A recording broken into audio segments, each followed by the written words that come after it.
Well, hello there. This is Mark Ittleman, speech language pathologist, and this particular video is about aphasia, apraxia, and the passage of time. Now, that's interesting. You know, one of the things that we all notice is the passage of time in our lives. It seems like 1 minute we're in elementary school, then we graduate high school, we get married, we have children. So the passage of time kind of goes by very quickly, and we're not always that aware of it. And so I'm going to just kind of share with you some ideas about the passage of time and aphasia. If you are an individual who wants to improve your speech, or if you're a family member, you want to know that the sooner that you get started, the better. Time goes by very, very quickly. And it seems like if we don't do something that we know should be done, the passage of time goes by very quickly, and we can wake up one day and realize that either it's too late or the individual with aphasia or apraxia no longer wants to pursue training because it's been such a long time. And just remember that time goes so fast that sometimes it slips away from us, and then we realize later on that it may be too late for whatever reason.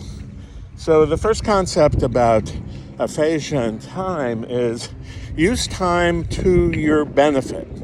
In other words, when you see that an individual you know or that you love needs and wants to speak again, you want to get right moving on that right away, and you want to find the best person you can find, and especially a person who will teach you.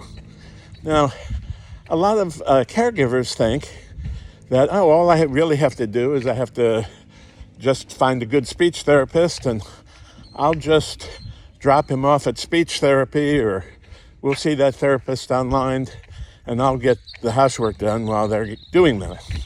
But you want to realize that for an individual to truly get better, that individual needs a person at home who knows what to do, because that person at home may be with that person for 8, 16, 24 hours a day.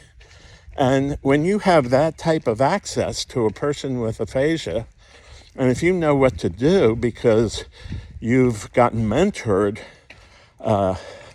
by someone who is an expert in the field, then your chances of success are very, very good.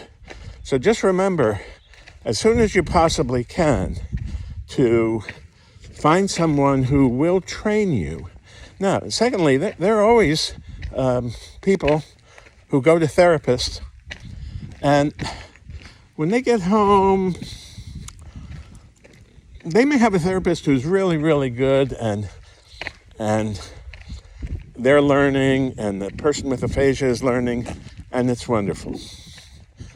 But there are also those who may be working with therapists who may not have a lot of experience in aphasia or apraxia.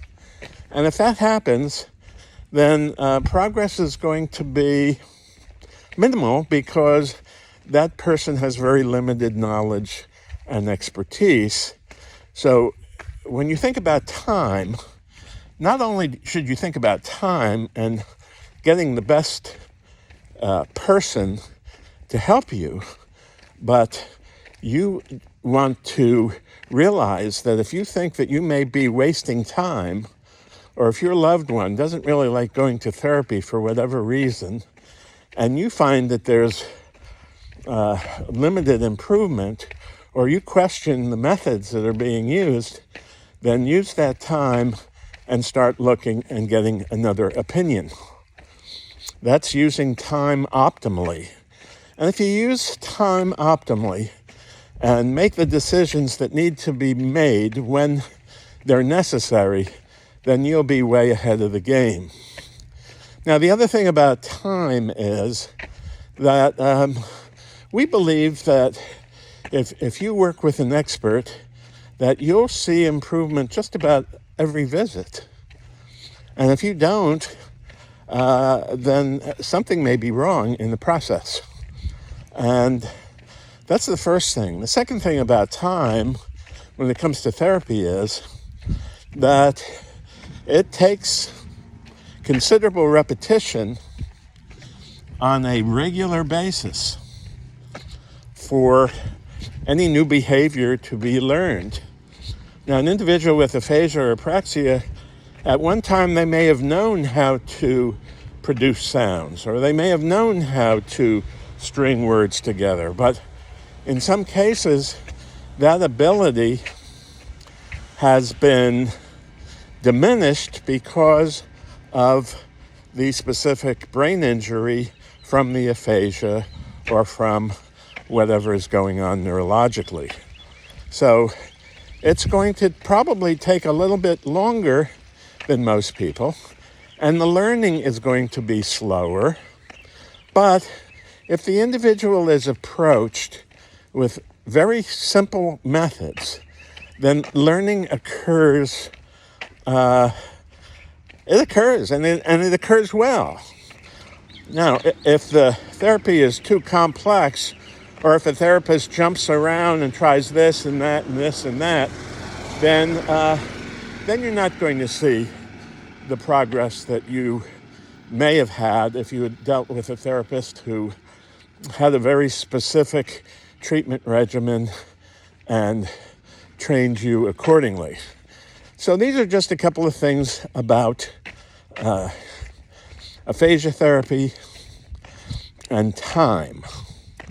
It's a very important concept, and if you'd like to review those, I have them written down below the video, and I also have some links so that if you'd like to contact us for a free consultation, or if you'd like to purchase any of our training products, you can find them with the links below. So this is Mark Ittleman. I hope you've enjoyed this little video. If you've liked it, please give us a thumbs up.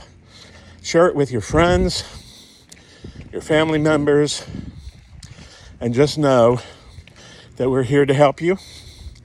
And please take advantage of the time now. Nike had it right when they went, do it now. So have a great day today, great week, great month, great year, and of course, a wonderful lifetime.